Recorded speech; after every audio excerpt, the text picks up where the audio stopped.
पीटीबीसी और एनसीईआरटी का जो है क्लास 10th के लिए ये बहुत ही इम्पोर्टेंट चैप्टर है। मतलब कि अर्थमेटिक में ये सबसे इम्पोर्टेंट है और मैं एक ही इस वीडियो में पूरा का पूरा चैप्टर ख़त्म कर दूंगा, जो लगभग एग्ज़ाम में कम से कम मिनिमम, चूँकि 100 मार्क्स के क्वेश्चन के बदले 200 आता है, तो ये श्योर है कि 8 से 10 नंबर का रहना कंपलसरी है। तो पहला क्वेश्चन यह है कि सिद्ध करें कि रूट 5 एक परिमेय संख्या है। हम लोग इसको सॉल्व करना शुरू करते हैं। सबसे पहले हम इसके अपोजिट मान लेते हैं। मान लिया क्वेश्चन है सिद्ध करें कि रूट 5 एक अपरिमेय संख्या है। अपरिमेय क्वेश्चन अपरिमेय है। तो हमने मान लिया या कल्पना किया, इमेजिनेशन एक ही बात है, कि रूट 5 एक परिमेय संख्या है। रूट 5 एक परिमेय संख्या है।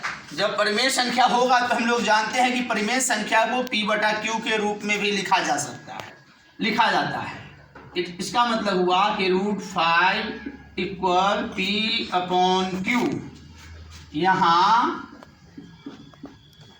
q बराबर नहीं 0, q 0 के बराबर नहीं होता है, 0 से उसको बड़ा लार्जर होना है। जब परिमेय संख्या है तो हम यहाँ क्या कर सकते हैं, परिमेय संख्या है तो हम इसको एक प्रकार से तिरछा गुना भी कर सकते हैं, क्रॉस मल्टीप्लाई भी कर सकते हैं। जानते हैं कि यहाँ 1 छुपा रहता है, तिरछा क्रॉस मल्टीप्लाई हम लोग करते हैं तो क्या पाते हैं, p को 1 से गुना करते हैं p, और यहाँ रूट 5 को गुना करेंगे q से, रूट 5q।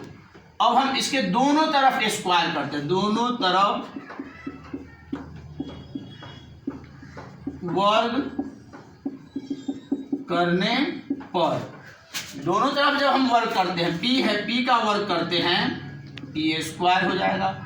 रूट 5q का वर्ग करेंगे, p² बराबर रूट 5 का स्क्वायर करेंगे तो 5 आएगा, यहाँ q² आएगा। अगर मान लीजिए हम यहाँ क्या करते हैं कि हम लोग यहाँ क्या करते हैं, अगर हम लोग यहाँ देख रहे हैं, इसका स्पष्ट हो रहा है कि अगर हम यहाँ चाह रहे हैं, इसका मतलब है p², अगर हम यहाँ q² अगर निकालना चाहे तो क्या लिखेंगे, p²/q²। इसका मतलब हुआ p² 5 से विभाज्य है। जब p² 5 से विभाज्य होगा इसका मतलब है, इसलिए p भी 5 से विभाज्य है। ये हो गया। अब हम लोग यहाँ देखते हैं कि यहाँ रूट 5 है। इस बात का हमको ख्याल रखना पड़ेगा हम लोगों की, रूट 5 रहे, रूट 3 रहे, रूट 7 रहे, उसके सापेक्ष हम लोग कोई संख्या मान लेते हैं। यहाँ जैसे रूट 5 है तो मान लिया कि p बराबर हम लोग मानेंगे कितना, 5 है तो 5 लेंगे, 6 रहेगा, 8 रहेगा, 7 रहेगा, 7 लेंगे, 3 रहेगा, 3 लेंगे, 5 कोई भी संख्या, m k l कुछ भी, 5 m मान लेते हैं हम लोग, a भी ले सकते थे, 5m, p बराबर 5m। तो अब हम लोग देखते हैं p² बराबर 5q² में इस p का वैल्यू हम डालते हैं तो 5 का स्क्वायर बराबर 5q², 5m है। तो 5m का स्क्वायर हम लोग करते हैं तो हो जाएगा 25m² बराबर 5q²। अब यहाँ हम लोग देखते हैं, इस 5 से अगर हम लोग इसको काट दें 25 को तो ये कट जाएगा, आ जाएगा 5m² इक्वल q²। नहीं भी काट सकते हैं, काटना कोई कंपलसरी नहीं है। हमें अब देखना है p तो अब हम यहाँ क्या देख रहे हैं कि यहाँ जो 5m² है, ऐसे कंडीशन में हमें क्या स्पष्ट करना है कि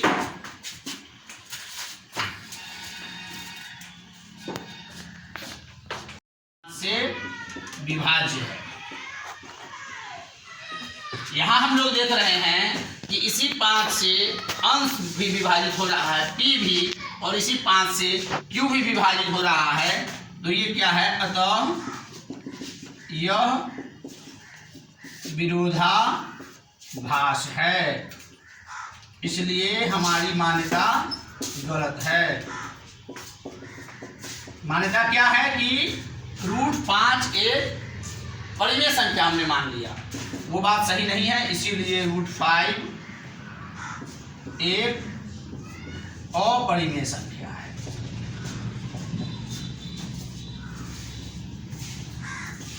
प्रूव्ड, ये सत्यापित हुआ।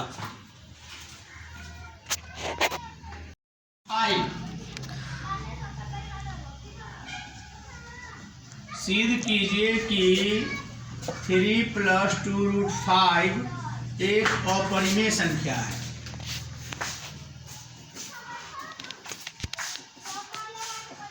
उसी तरह की बात है, हम लोग मान लेंगे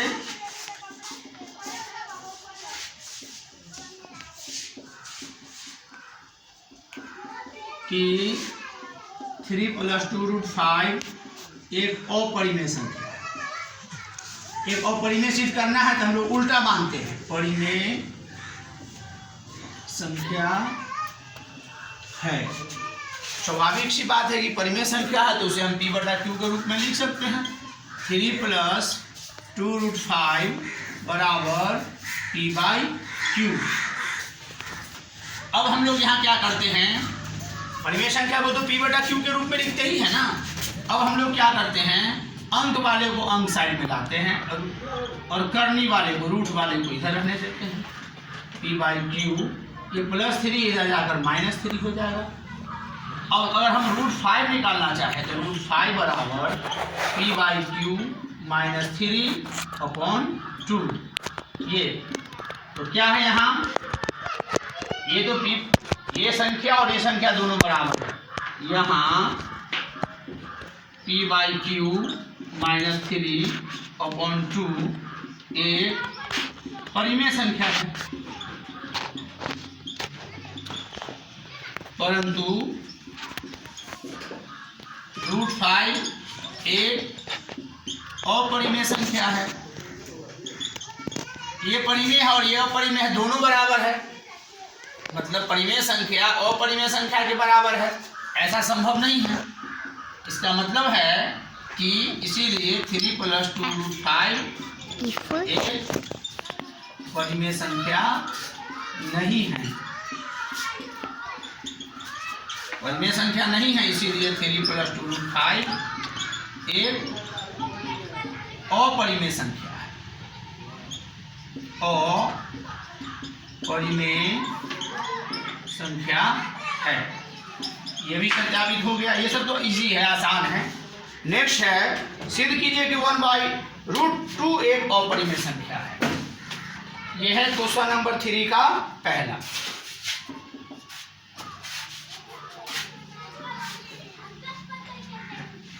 सिद्ध कीजिए कि 1/√2 एक अपरिमेय संख्या है। यही हम लोगों का क्वेश्चन है 1/√2। तो अब हम लोग क्या करेंगे, 1/√2 एक अपरिमेय संख्या है, इसको भी हम लोग इसी तरह सोल्व करेंगे। मान लिया कि 1/√2 एक परिमेय संख्या है, सब में हम उल्टा मानेंगे, अपोजिट मानेंगे। परिमेय संख्या, जब परिमेय संख्या होगा तो p/q के रूप में तो लिखेंगे ही लिखेंगे। 1/√2 बराबर p/q।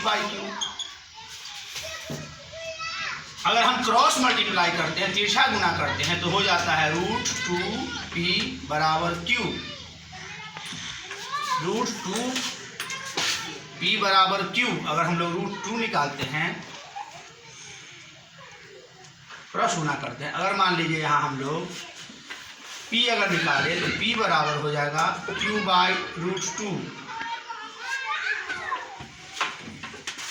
q/√2।